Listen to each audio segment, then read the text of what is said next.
My downstairs neighbor whispered to me in the elevator, "Every Friday when you're not home, someone enters your apartment." I didn't believe her, but the next day, I installed a hidden camera. When I opened the video from last Friday, I saw in the recording, "Good day, dear listeners. It's Louisa again. I'm glad you're here with me. Please like this video and listen to my story till the end and let me know which city you're listening from. That way I can see how far my story has traveled." I had lived in that building for 32 years. 32 years of the same creaking elevator, the same faded wallpaper in the hallways, the same view of the park from my living room window. My husband Robert passed away 6 years ago, and since then, the apartment had become both my sanctuary and my prison. I kept everything exactly as it was, his reading glasses still on the nightstand, his favorite mug in the cupboard. People said I should move on, downsize, maybe go to one of those senior communities. But this was my home. Every Friday, I volunteered at the community center downtown, teaching knitting to other retirees. It gave me purpose, kept me busy, kept the loneliness at bay. I'd leave around 9 in the morning and return by 4 in the afternoon, like clockwork. Routine was my comfort, but comfort, I learned, can make you blind. It started with small things I convinced myself I was imagining. A throw pillow on the wrong side of the couch. The kitchen chair pulled out slightly when I was certain I'd pushed it in. Once, I found a coffee mug in the sink. Just one mug, rinsed but not washed. I lived alone. Who had used that mug? I blamed my age. 73 years old, maybe my memory wasn't what it used to be. Maybe I'd made that coffee and forgotten about it. Maybe I'd moved that pillow myself. The mind plays tricks, doesn't it? Then came the smell. A faint perfume I didn't recognize lingering in the air when I returned home one Friday. Sweet, floral, expensive, not my scent. I opened the windows, aired out the rooms, told myself it must have drifted in from a neighbor's apartment. But the doubt had planted itself, small and persistent, like a seed in dark soil. The confrontation happened in the elevator on a Tuesday afternoon. I was coming back from the grocery store, struggling with 2 heavy bags, when Mrs. Chen from 2B stepped in. She was a quiet woman, kept to herself mostly, but I'd always found her kind. She helped me with one of the bags, and we rode up in comfortable silence. Then, just as the elevator dinged for the 3rd floor, she leaned in close. Her voice dropped to barely a whisper.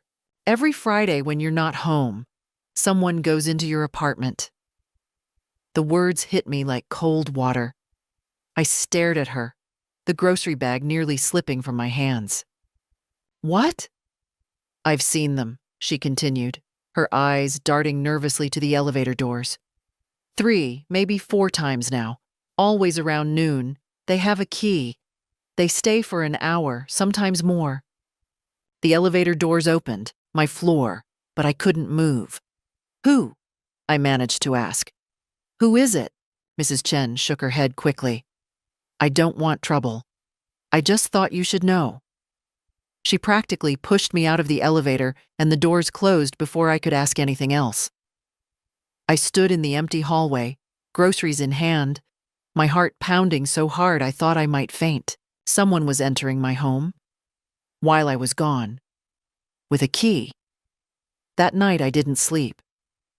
I lay in bed, staring at the ceiling, running through possibilities. A maintenance worker? But why wouldn't the building manager notify me? A family member? I only had my daughter Linda in Seattle, and she hadn't visited in over a year. A friend? I'd given spare keys to my neighbor Janet years ago, but Janet moved away 3 years back. Who had access to my apartment? By morning, I'd made my decision. I wouldn't confront anyone yet. I wouldn't tell anyone, not even Linda. I needed proof. I needed to see with my own eyes what was happening in my home. I spent Wednesday researching. The internet was still somewhat foreign to me, but I managed. Small, hidden cameras, easy to install, no wires needed. I found one that connected to my phone, saved the footage to a cloud, whatever that meant. I ordered it with expedited shipping. It arrived Friday morning, just 2 hours before I was supposed to leave for the community center. My hands shook as I unboxed it, read the instructions 3 times. The camera was tiny, no bigger than a button. I placed it on the bookshelf in the living room, angled toward the front door and most of the main room, hidden behind a framed photograph of Robert and me on our wedding day. Then I left for my Friday routine, my phone heavy in my purse, my mind heavier with dread. What would I find when I opened that footage? I sat in my car in the community center parking lot, unable to drive home. My phone felt like it weighed 100 pounds. The notification had come through at 12:17 p.m. Motion detected in your living room. I waited until my knitting class ended at 3. I couldn't concentrate, dropped stitches, gave wrong advice. Margaret asked if I was feeling all right. I smiled and lied. Finally, in the safety of my locked car, I opened the app. The footage began at 11:52 a.m. For a few minutes, nothing. Just my empty living room, frozen in time. Then I heard it, the distinct sound of a key turning in my lock. The door opened, and my daughter-in-law walked in. Crystal, my son, David's wife. But David had been dead for 4 years. She wasn't alone. Behind her came someone else. A woman I didn't recognize, younger, maybe 30, with dark hair pulled back in a sleek ponytail. They were laughing about something, completely comfortable, like they owned the place. I watched, unable to breathe, as Crystal dropped her designer purse on my couch, the couch Robert and I had picked out 40 years ago. The other woman headed straight to my kitchen, opened my refrigerator like she lived there, pulled out a bottle of wine I didn't remember buying. "This place could be worth $700,000 easy," the other woman said, her voice clear through the camera's microphone. "Maybe more, given the location." "800 if we renovate," Crystal replied, kicking off her shoes. "New floors, updated kitchen. My realtor said the market's hot right now." Her realtor. My hands started shaking so badly I nearly dropped the phone. I watched them tour my home like it was already theirs. They measured the windows in the bedroom, discussed knocking down walls. The dark-haired woman, apparently some kind of real estate agent or interior designer, took photographs of everything. My bathroom, my kitchen, my closets. "When did you say the old woman might move to assisted living?" the agent asked. Crystal shrugged, sipping wine from one of my crystal glasses, the ones Robert gave me for our 30th anniversary. "Who knows? She's stubborn. But she's 73, lives alone. It's only a matter of time before she can't manage anymore." "And your husband left the apartment to you?" "To his estate. I'm the executor." Crystal smiled, a smile I'd never seen before, cold and calculating. "David made sure of that before he died. His mother doesn't even know." The agent nodded approvingly. "Smart man." They stayed for an hour and 40 minutes, drank my wine, ate crackers from my pantry, sat on my furniture discussing how they'd gut my home and sell it. Before they left, Crystal walked through one more time, and I saw her slip something small into her purse from my jewelry box in the bedroom. The camera didn't catch what it was, but I knew. I knew. After they left, I sat in my car for another 20 minutes, watching the footage again. And again. Each time, the betrayal cut deeper. My daughter-in-law. The woman my son had loved. The woman I'd welcomed into our family, who'd cried at David's funeral while clutching my hand. She'd been planning this, coming into my home, treating it like her property, stealing from me. I thought about David's will. He'd handled everything himself, had always been private about finances.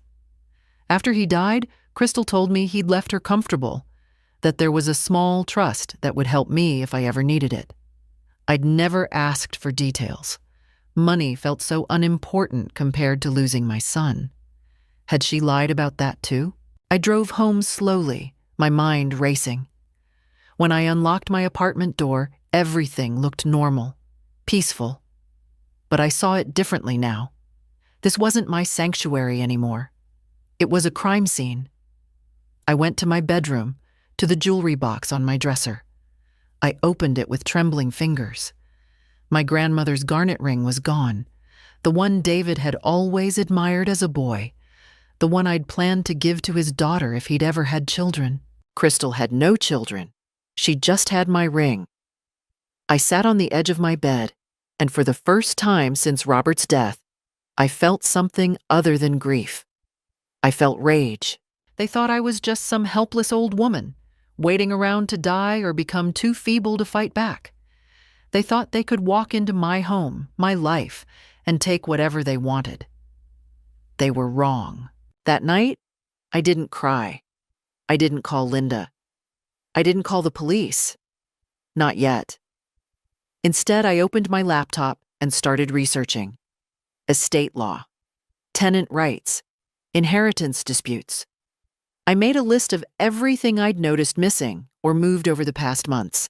I backed up the camera footage to 3 different places, and I began to formulate a plan. If Crystal wanted a war over my home, she was going to get one. But she'd severely underestimated her opponent. I might be 73, but I was far from helpless. Monday morning, I called the law office of Mitchell and Associates. I'd seen their advertisements in the Senior Center newsletter, estate planning and elder law. The receptionist scheduled me for Wednesday afternoon. I spent Tuesday gathering documents, David's death certificate, the paperwork Crystal had given me 4 years ago about his estate. Just a single-page summary she'd said was all I needed to see. My own will, the deed to my apartment, purchased outright in 1993. My marriage certificate, Robert's death certificate. Everything that proved this home was mine. I also changed the locks. The locksmith arrived at 8 a.m. Tuesday, a young man named Marcus, who didn't ask questions when I said I'd lost my keys. $200 later, I had new locks, new keys, and the first genuine sleep I'd had in days. Let Crystal try to walk in now. Wednesday, I met with Jennifer Mitchell, a sharp-eyed woman in her 40s who listened to my story without interruption. I showed her the video footage. Her expression darkened. Mrs. Patterson, do you have a copy of your son's actual will? The full legal document? Crystal said it was filed with the court that I didn't need a copy. Jennifer's jaw tightened. That's not how it works. Wills filed for probate are public record. Let me make some calls. She left me in her office with coffee I couldn't drink. My stomach was too knotted. When she returned 20 minutes later, she had a manila folder. I pulled David's will from probate court, she said quietly. Mrs. Patterson, I need you to prepare yourself. The will was 8 pages long. I read it twice, my hands steady even as my world collapsed. David had left everything to Crystal. His bank accounts, his car, his personal effects.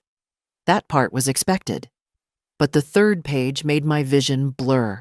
In the event of my death, I direct that my interest in the property located at 847 Riverside Drive, apartment 4C, shall pass to my wife, Crystal Marie Patterson, with the understanding that she will ensure my mother, Dorothy Patterson, has lifetime occupancy rights to said property. Lifetime occupancy rights, not ownership, not even partial ownership. I was supposed to live here until I died, and then Crystal would inherit. But this is my apartment, I whispered. My name is on the deed. Jennifer flipped to another document, a quitclaim deed dated March 2019, 2 months before David's cancer diagnosis. My signature at the bottom, neat and clear. I remembered signing it. David had come to me, stressed about estate taxes, said he needed to add his name to the deed for tax planning purposes. He'd promised nothing would change. I'd trusted him. My own son. He was protecting Crystal, Jennifer said gently, making sure she'd inherit. But Mrs. Patterson, these lifetime occupancy rights, they're essentially meaningless if you willingly leave or if you're deemed unable to care for yourself. Assisted living?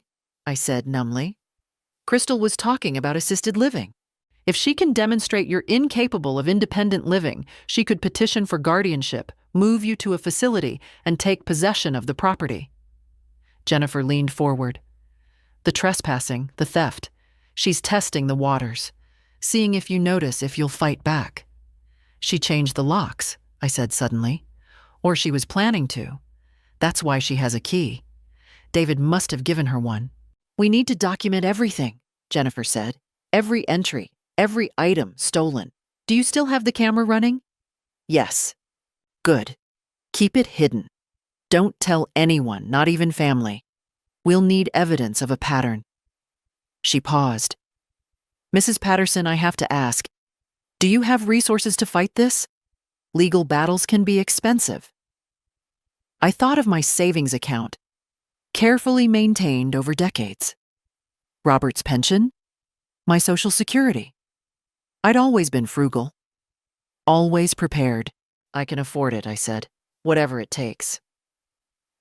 That afternoon, I received a text message from Crystal. My new number, I'd never given it to her. She must have gotten it from Linda. Hi, Dorothy. Haven't heard from you in a while. Just wanted to check in. How are you doing? Do you need anything? The timing was too perfect. She knew something had changed. I stared at the message for a long time before typing back, I'm doing very well, thank you. How are you? Her response came immediately. Good. I was thinking of stopping by Friday to visit. Would that work? Friday. My volunteer day. The day she usually came. Actually, I'll be home this Friday, I typed. I've decided to take a break from volunteering. Please do come by. We should talk. The 3 dots appeared, disappeared, appeared again. Finally, oh, maybe another time then. Don't want to impose. I smiled grimly. She didn't want to impose. She wanted an empty apartment and freedom to scheme. No imposition at all, I wrote. I insist. How about 11:30? No response for 10 minutes. Then, I'll have to check my schedule. I'll let you know. She never let me know. But Friday morning at 11:47, my camera caught her approaching my door. I watched through the app as she tried her old key, confusion crossing her face when it didn't work. She tried again. Then she knocked. Actually knocked, as if she were a normal visitor. I didn't answer. I sat on my couch, 20 feet from the door, and watched her through my phone screen. She knocked 3 more times, tried the key twice more, finally pulled out her phone and made a call. The real estate agent answered. I could hear her tinny voice through the door. What's wrong? The lock's been changed, Crystal hissed. She changed her locks. A pause. Then, does she know? I don't know. Maybe. Damn it. You need to back off for a while. If she's suspicious. I know. Crystal's voice was sharp with frustration. I'll figure something out. She left. I saved the footage, backed it up, and sent a copy to Jennifer Mitchell. The war had truly begun. Jennifer Mitchell filed a police report on my behalf.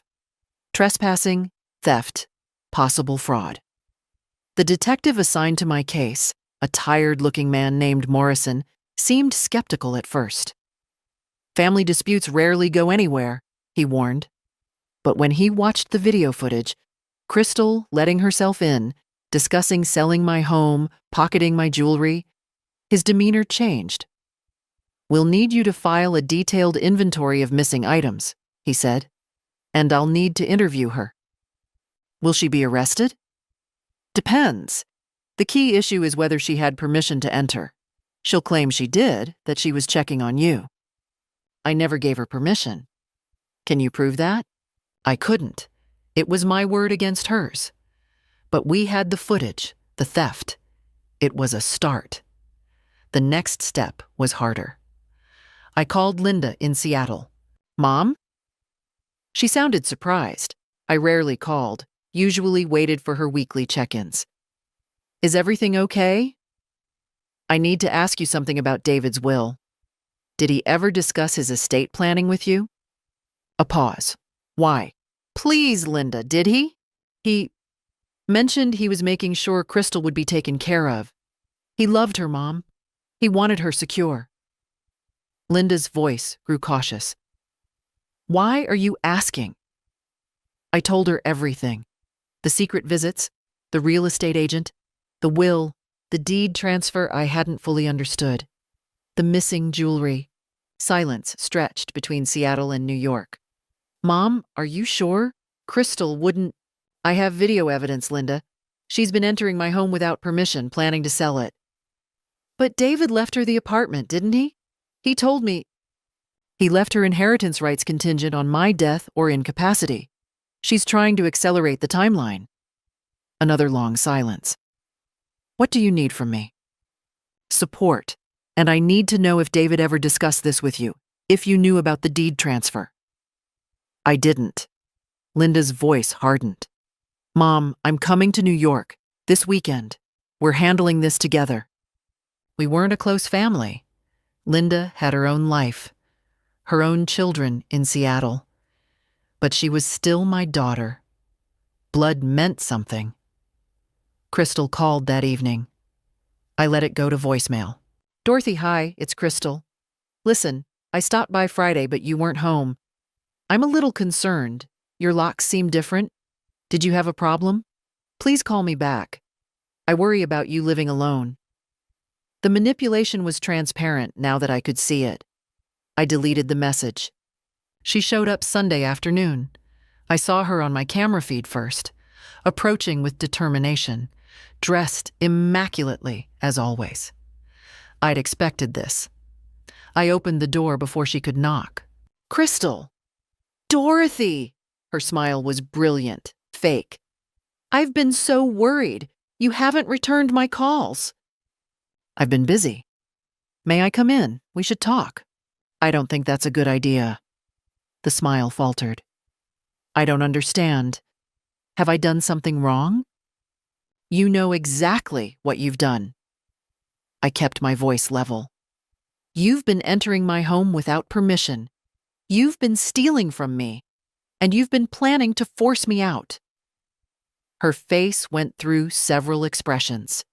Shock, confusion, and then something cold settled in her eyes. The mask dropped. You set up a camera.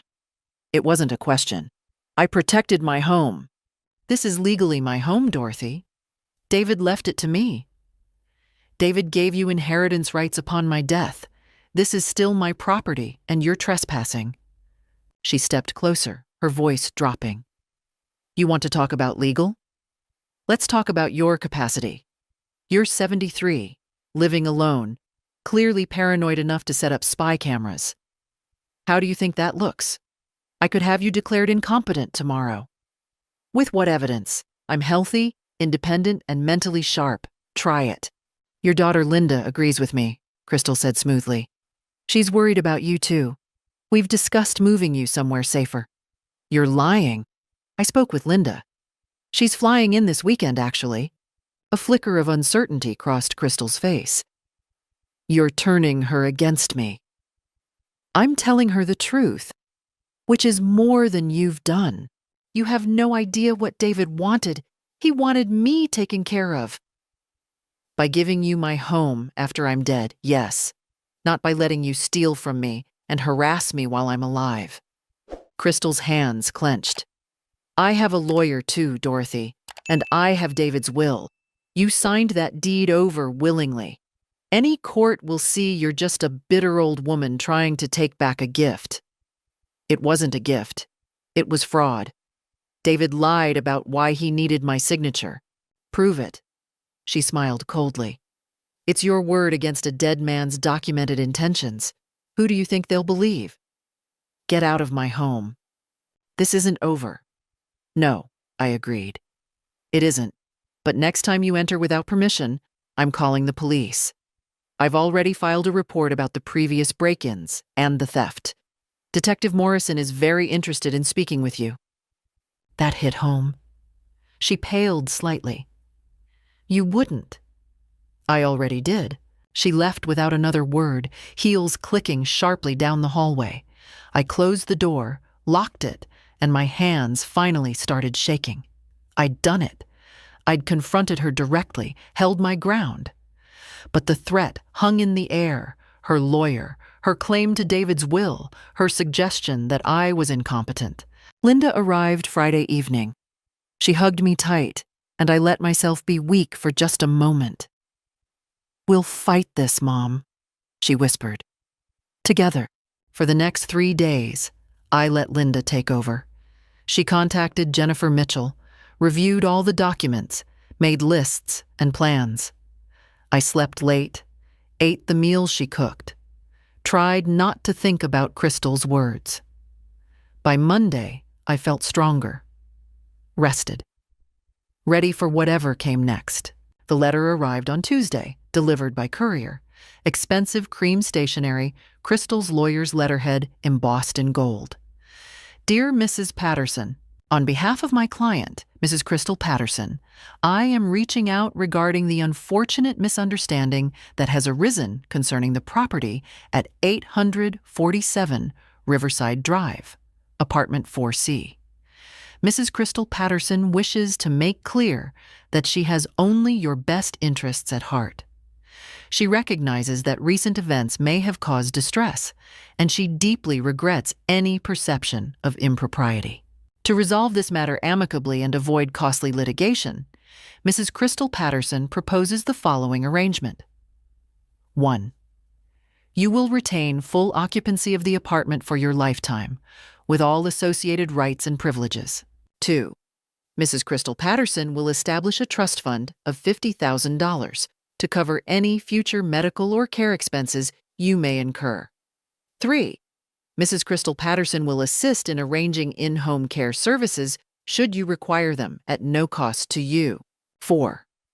In exchange, you will acknowledge Mrs. Crystal Patterson's legal ownership rights as established in David Patterson's will and refrain from further legal action or harassment. This is a generous offer that ensures your security while honoring your late son's wishes. We kindly request your response within 7 business days. I read it 3 times. Linda read it over my shoulder. $50,000, Linda said quietly. Mom, that's not nothing. It's a bribe. It's also security, if you needed long-term care. She stole from me, Linda. She broke into my home repeatedly. Now she wants me to sign away my rights in exchange for money that should already be mine? What if you lose in court? What if the will holds up? I looked at my daughter, really looked at her. She was tired, worried, torn between her dead brother's widow and her mother. This was hard for her too. I appreciate everything you've done, I said gently. But I'm not taking this deal. Mom, would you? If someone broke into your home, planned to push you out, and then offered you cash to forget about it? Linda was quiet for a long moment. No, she finally admitted. I wouldn't. I called Jennifer Mitchell. Reject it, I told her, in the strongest possible terms. Are you certain? 50,000? I'm certain. She drafted a response. I never saw it, but whatever it said, it worked. Crystal didn't contact me again, but I saw her, or rather my camera caught her. She didn't come to the door, didn't try to enter. She just stood in the hallway outside my apartment for a full minute, staring at my door. The footage was eerie, her face blank, calculating. She was watching, waiting. I needed support beyond Linda and my lawyer. I needed people who knew me, who could testify to my competence and independence if it came to that. I returned to my Friday volunteer shift at the community center. Margaret practically cheered when I walked in. Dorothy, we thought you'd abandoned us. Just needed a brief break. I'm back now. Over coffee after class, I told Margaret a simplified version. Family dispute, legal issues, stress. She listened with the fierce attention of a woman who'd raised 6 children and buried 2 husbands. "You need witnesses," she said bluntly. "People who can say you're sharp as a tack. I'll testify if needed. So will the others. Margaret, you don't have to—" "Honey, I've known you for 12 years. You're the most organized, capable person in this center. If someone's trying to claim otherwise, they'll have to go through me first." I wanted to cry. Janet, my old neighbor who'd moved to Connecticut, called that night.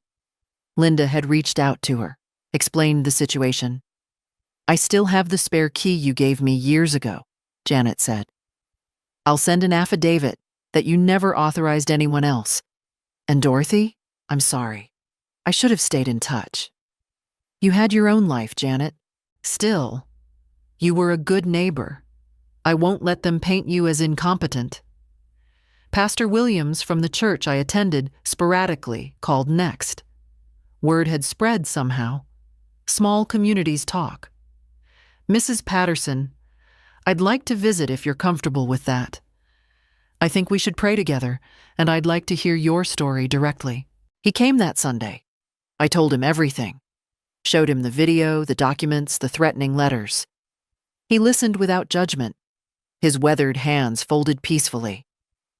"Evil often comes dressed in concern," he said finally. "Your daughter-in-law speaks of care while planning theft. But you're not alone, Dorothy. This congregation will stand with you." He was true to his word. The following Sunday, during announcements, he asked the congregation to keep me in their prayers during a difficult family legal matter.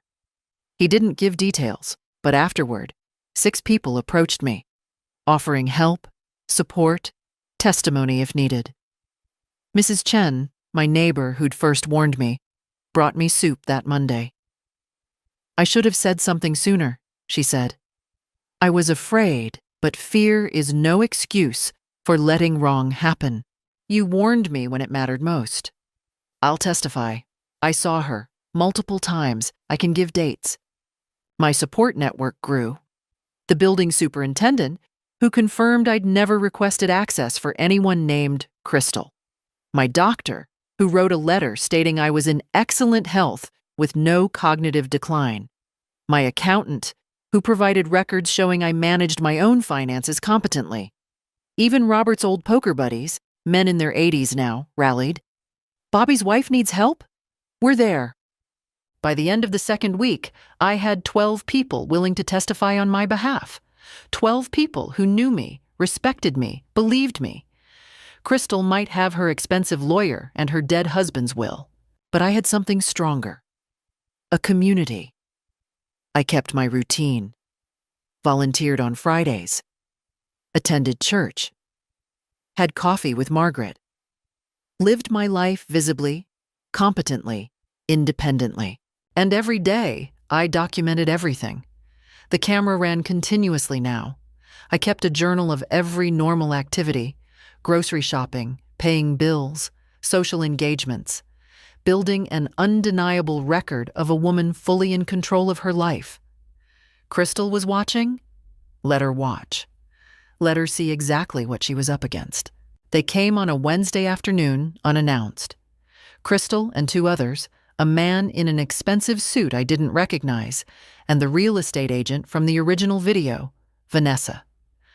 I saw them on my camera feed before they reached my floor. 3 of them, dressed professionally, carrying folders. This was planned, coordinated. I considered not answering, but I wanted to hear what they'd say, what game they were playing now. The knock was polite, professional. I opened the door but didn't invite them in. "Crystal." "Dorothy." Her smile was warm, practiced. "I know we've had our differences, but I'd really like to talk. This is Michael Brennan, my attorney, and you remember Vanessa. I remember Vanessa discussing renovating my home before selling it." Vanessa had the grace to look uncomfortable. Michael Brennan's expression didn't change. "May we come in?" Crystal asked. "Just for a few minutes. We'd like to discuss a path forward that works for everyone." Every instinct screamed no. but I wanted to hear this. I needed to know their strategy. 5 minutes? I said, stepping aside. They settled in my living room. Crystal on the couch like she belonged there, Michael in the armchair, Vanessa perched uncomfortably on the edge of the love seat. I remained standing. Mrs. Patterson, Michael began, his voice smooth and practiced. I think we've all let emotions run high. That's understandable. Family matters are always complex. But continuing down this path of accusations and legal threats benefits no one. I haven't made accusations. I've stated facts. Facts are subjective in family law, he said. What you perceive as trespass, Crystal perceives as caring for family property. What you see as theft, she sees as safeguarding heirlooms for future generations.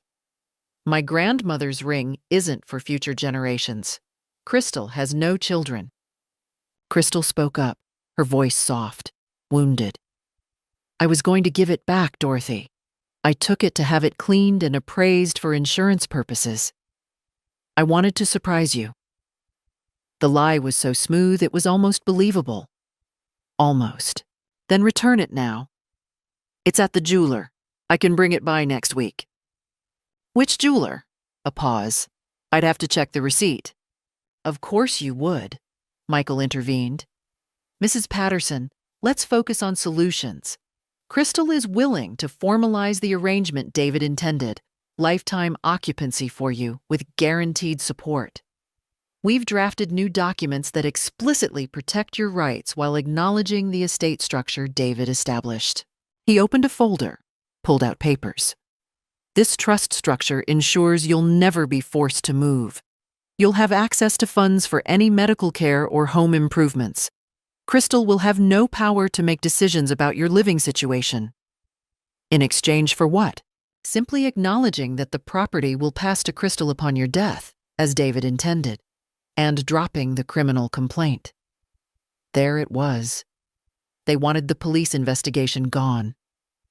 And if I refuse? Michael's expression hardened slightly. Then we proceed to litigation, which will be expensive, time-consuming, and emotionally draining for everyone. Your current legal counsel is excellent, but estate law is complex. David's will is clear. The deed transfer was legal. You may spend years fighting this and lose anyway. He's right, Dorothy, Crystal said, leaning forward. I don't want to fight you. David wouldn't want this. He'd want us to be family. Family doesn't break in and steal. I made mistakes, Crystal admitted, her eyes welling, actual tears or impressive acting, I couldn't tell. I should have been more open, but I was grieving, confused about my rights. Vanessa was helping me understand the property's value for estate tax purposes. I never meant to hurt you. You discussed knocking down walls and selling within months. I was exploring options for the future. Years from now, decades maybe. I never planned to force you out. Vanessa spoke for the first time. Mrs. Patterson, I apologize if our conversation seemed insensitive. We were speaking hypothetically about market values. Crystal never authorized me to list the property. They'd coordinated their story, polished it, made it plausible. Michael slid the documents across my coffee table. Take a few days. Review these with your attorney. But I strongly advise accepting. Fighting this will cost you tens of thousands in legal fees, and frankly, at your age, the stress could impact your health. At my age. There it was. The subtle threat wrapped in concern. Is that all? I asked coldly. Crystal stood. Please, Dorothy. I'm trying to make peace. For David's memory. Don't let lawyers and pride destroy what's left of our family. Our family died with David, I said quietly. You've made that abundantly clear. Her expression shifted. Just for a second, the mask slipped. Pure fury flashed across her face before she controlled it. You're making a mistake. My choice to make. Michael stood as well, brushing off his suit. We'll await your attorney's response. But Mrs. Patterson, One way or another, this ends. David's will stands. You can accept that gracefully, or we can force the issue through the courts. Your choice. Get out. They left. Crystal paused at the door, turned back. He loved you, you know. David. He wanted you taken care of. That's all I'm trying to do. By stealing from me? By plotting to force me into assisted living? You're paranoid, she hissed, the facade finally cracking completely. You're an old woman playing detective with security cameras and lawyers, wasting money you'll need for your own care. This apartment is worth a fortune. Do you really think I'm going to let you hoard it out of spite? There it is, I said softly. The truth. The truth is you're going to lose, and when you do, you'll have nothing. No home, no money, no family. I'll make sure of it. Michael grabbed her arm. Crystal, let's go. She wrenched free but left, her heels striking the floor like gunshots. I closed and locked the door. My hands were trembling now, my heart racing. The threat had been explicit. Not just the lawsuit, but something darker. I'll make sure of it. For the first time in weeks, I felt genuine fear. But as I stood there, breathing deeply, forcing calm, the fear transmuted into something else. Something harder. They'd shown their hand. The masks were off. Crystal wasn't trying to reconcile or compromise. She was trying to intimidate me into surrender. And when I refused, when I stood firm, she'd revealed herself completely. Let her threaten. Let her posture. I had the truth. I had evidence. I had witnesses. And I had no intention of backing down. The hearing was set for March 15th. Not a full trial. A preliminary hearing to determine whether the police investigation into Crystal's trespassing and theft should proceed and whether my complaint had merit. Jennifer Mitchell prepared me thoroughly. The burden is on us to show probable cause that a crime occurred. Crystal's lawyer will argue this is a civil estate dispute, not criminal. Stay calm, stick to facts. Don't let them provoke you. I arrived at the courthouse at 8:30 a.m. Linda was with me, and Margaret from the community center, and Mrs. Chen, my witnesses, my proof that I wasn't alone or incompetent. Crystal arrived with Michael Brennan and 2 other people I recognized from the videos. She'd brought her own supporters. She didn't look at me. The hearing room was smaller than I'd expected. Judge Carolyn Reeves presided, a woman in her 60s with sharp eyes and no patience for nonsense. The assistant district attorney, a young woman named Sarah Chen, no relation to my neighbor, presented the case. She played the video footage on a screen for the court, Crystal entering my apartment with a key, discussing selling the property, taking items, the whole damning sequence. Your Honor, Sarah said, this is clear evidence of criminal trespass and theft. Mrs. Crystal Patterson had no permission to enter the property, no authorization to remove items, and her own recorded words demonstrate intent to take control of property that doesn't belong to her. Michael Brennan stood. Your Honor, Mrs. Crystal Patterson is the legal heir to this property per her late husband's will. She had a key provided by the deceased. She reasonably believed she had authority to enter for property maintenance and protection purposes. The items she removed were estate property she believed needed safeguarding. This is a civil estate dispute being mischaracterized as criminal conduct. Did Mrs. Dorothy Patterson give her permission to enter? Judge Reeves asked. The property is part of the estate Mrs. Crystal Patterson will inherit. That's not what I asked, Counselor. Did Dorothy Patterson, the current occupant and deed holder, give explicit permission for these entries? Michael hesitated. There was implied authorization based on family relationship and estate planning. No, I said clearly. I never gave her permission to enter my home, not once. Judge Reeves looked at me. Mrs. Patterson, you may testify when called. Please wait. Sarah Chen called me to the witness stand.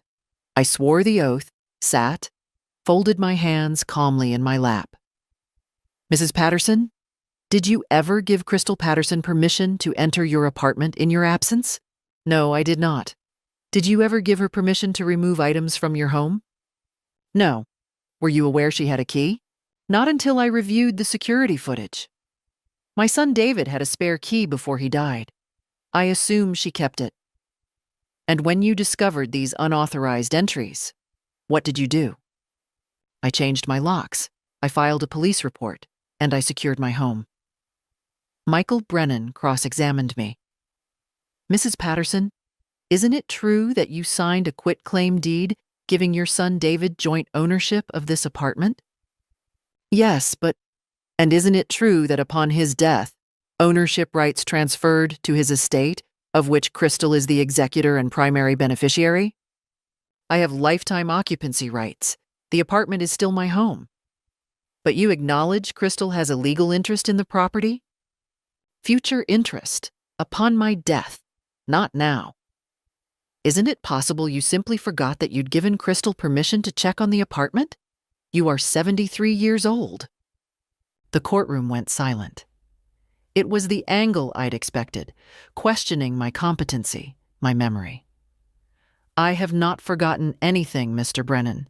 I have excellent recall. Would you like me to recite what Crystal said on that video? This place could be worth $700,000, easy. Maybe more, given the location. Those were her exact words. She wasn't checking on the apartment. She was appraising it for sale. Sarah Chen stood. Your Honor, I'd like to call Mrs. Alice Chen as a witness. My neighbor took the stand, nervous but determined. I saw Mrs. Crystal Patterson enter Mrs. Dorothy Patterson's apartment multiple times when Dorothy was not home, at least 4 separate occasions. She always seemed to be in a hurry, always alone or with another woman. It didn't seem right. Did you ever see Dorothy Patterson give her permission for these visits? No. And Dorothy seemed surprised when I told her about it. Michael tried to discredit her. How could she be certain? What time, exactly? Could she have been mistaken? Mrs. Chen held firm. I know what I saw, and I know my neighbor wouldn't have been shocked if she'd given permission. Sarah called the building superintendent next. I have no record of Dorothy Patterson authorizing any additional key holder. Standard policy requires written authorization for any non-resident to have building access. No such authorization exists for Crystal Patterson. The jeweler was the final blow. Sarah had subpoenaed records from every high-end jeweler in the city. None had any record of Crystal bringing in a garnet ring for cleaning or appraisal. So when Mrs. Crystal Patterson claimed the ring was at the jeweler, that was a lie, I said quietly. She still has it. Or she sold it. Michael Brennan called Crystal to testify. She took the stand with composure, but I saw the tension in her shoulders. Mrs. Patterson, can you explain why you entered the apartment on those dates? I was concerned about Dorothy. She's getting older. I wanted to make sure everything was safe, that she wasn't being taken advantage of. By checking window measurements and discussing renovations? Crystal's composure cracked slightly. I was planning for the future. Dorothy won't live there forever. It's not unreasonable to consider options. And the ring? I took it for safekeeping. Dorothy sometimes misplaces things. I have never misplaced anything, I interjected. Judge Reeves shot me a look but didn't admonish me. The ring is valuable, Crystal continued. I thought it should be secured. Where is it now? She hesitated. Fatal hesitation. It's in my safe deposit box for security. Then you can produce it. Of course, I'd need to retrieve it. Please do so, Judge Reeves said dryly. By end of business today. Bailiff, make a note. Michael tried to salvage the situation. Your Honor, at worst, this is a family disagreement about property management. Mrs. Crystal Patterson had no criminal intent. She lied about the jeweler, Judge Reeves interrupted. She entered property without authorization repeatedly. She removed items without permission. Counselor, Your client's intent is demonstrated by her own recorded words about selling the property and by her false statements under oath today." Crystal's face went white. "I'm finding probable cause for the criminal investigation to proceed," Judge Reeves ruled. "Mrs. Crystal Patterson, you are ordered to return all items taken from 847 Riverside Drive, apartment 4C, to Dorothy Patterson within 48 hours. You are prohibited from entering said property without explicit written permission. Violation will result in arrest. Additionally, the DA's office will review your testimony today for possible perjury charges." The gavel struck. Crystal stared at the judge in disbelief. Michael Brennan was already whispering urgently in her ear, but she shook him off, her eyes finding mine across the courtroom. Pure hatred, no mask now, just rage. I met her gaze calmly. I'd won. Crystal returned my grandmother's ring on Thursday, delivered by courier with no note. The box was accompanied by a pearl bracelet I'd forgotten was missing, and a gold locket that had been Robert's mother's. She'd taken more than I'd even realized. The DA's office moved forward with charges: criminal trespass, theft, and after reviewing her testimony, perjury. Crystal pled guilty to reduced charges in May: Class A misdemeanor trespass, criminal possession of stolen property. She received 2 years probation, a $5,000 fine, and a permanent restraining order barring her from coming within 500 feet of me or my property. But the criminal case was only the beginning. Jennifer Mitchell filed a civil suit challenging David's will and the quitclaim deed on grounds of fraud and undue influence. We subpoenaed David's medical records, showing the heavy pain medications he'd been on when he asked me to sign the deed. We brought in a forensic accountant who discovered that Crystal had been siphoning money from David's estate accounts, treating his inheritance like her personal bank account. The civil trial was brutal. The judge ruled in my favor on every count. The quitclaim deed was voided, ruled fraudulently obtained through misrepresentation. David's will was partially invalidated. Crystal was removed as executor. An independent administrator was appointed. Most importantly, my apartment was restored entirely to my name. Crystal had no claim, no interest, no rights whatsoever. The final blow came from David's employer's life insurance policy: $250,000, with me listed as primary beneficiary. Crystal had claimed it lapsed. It hadn't. She'd hidden the payout and kept it for herself. The insurance fraud triggered a federal investigation. Crystal was indicted in August for insurance fraud. She was looking at 3 to 5 years in federal prison. Linda visited in September. We sat in my living room, in my apartment, with my name alone on the deed. "I'm sorry, Mom," she said. "I should have seen it sooner." We both trusted him. He was your brother, my son. The financial restitution came through in October. Crystal was ordered to repay everything: the insurance money, the estate funds, and damages. With legal fees and criminal defense costs, she was financially ruined. Her apartment was sold to pay her debts. Last I heard, she was living with a friend in New Jersey, waiting for her federal trial. I changed my will. Everything to Linda, clearly documented. I added a clause specifically stating that no in-laws had any claim to my estate. Mrs. Chen brought me flowers. "I'm glad you fought. Pastor Williams visited to offer Thanksgiving. You stood up for truth, Dorothy."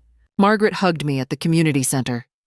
"You're tougher than anyone gave you credit for," I smiled. I learned that about myself, because that was the real victory. Not just defeating Crystal, not just keeping my home, but discovering that at 73, I wasn't helpless. I was strong, capable, and worthy of fighting for. The apartment felt different after everything settled. Lighter, as if a weight I hadn't recognized had been lifted.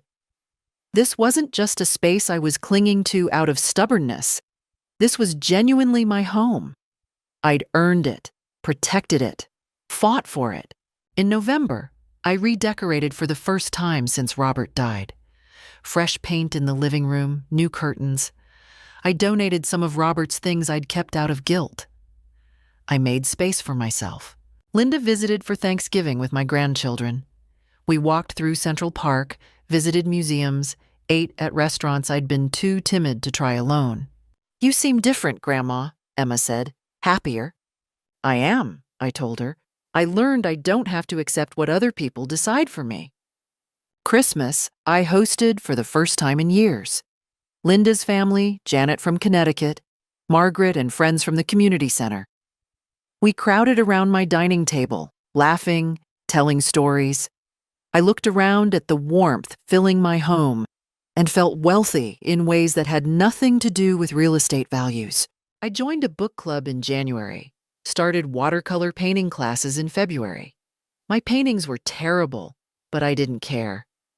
Creating something felt like reclaiming a part of myself I'd forgotten existed. Meanwhile, Crystal's world crumbled completely. Her federal trial happened in March. 3 counts of insurance fraud, wire fraud, and making false statements. She was sentenced to 4 years in federal prison, actual incarceration. The friend she'd been staying with evicted her. Crystal had stolen jewelry from the friend's daughter. Some patterns don't change. Vanessa, the real estate agent, lost her license. The state board ruled she'd violated ethics regulations. She was working retail at a department store in Queens. Michael Brennan's reputation suffered. Word spread about how he'd coached a client through perjury. Several clients dropped him. His practice downsized significantly. But Crystal bore the worst of it. Beyond prison and financial ruin, she'd destroyed every relationship. David's old friends wanted nothing to do with her. Her own family had cut contact. She'd gambled everything on greed and lost spectacularly. In April, I visited David's grave. "I'm angry with you," I said to the headstone, "for not protecting me better. But I forgive you too. You were sick and scared and human." I paused. "I won, David. I kept the home. And I'm happy. Actually happy. By summer, my life had settled into a beautiful rhythm. Painting, book club, volunteering, coffee with Mrs. Chen, church. And every night, I came home to my apartment, my undisputed, legally protected, completely mine apartment, and felt grateful. Not for the fight, but for what I'd learned about myself, that I was stronger than I knew, braver than I believed, worth fighting for. At 73, I'd finally learned to stand up for myself. Better late than never. So that's my story. If there's one lesson I learned, it's this. Never assume that age makes you powerless. Never accept that you should just give up because fighting seems too hard. And never, ever let someone's concern for you become a weapon they use against you. Trust your instincts. When something feels wrong, it probably is. Don't let anyone convince you that you're paranoid or confused just because you're asking questions. Document everything. Evidence matters. Truth matters. But only if you can prove it. Thank you for listening to my story. And remember, you're stronger than anyone else thinks, even stronger than you think. Fight for what's yours. You're worth it.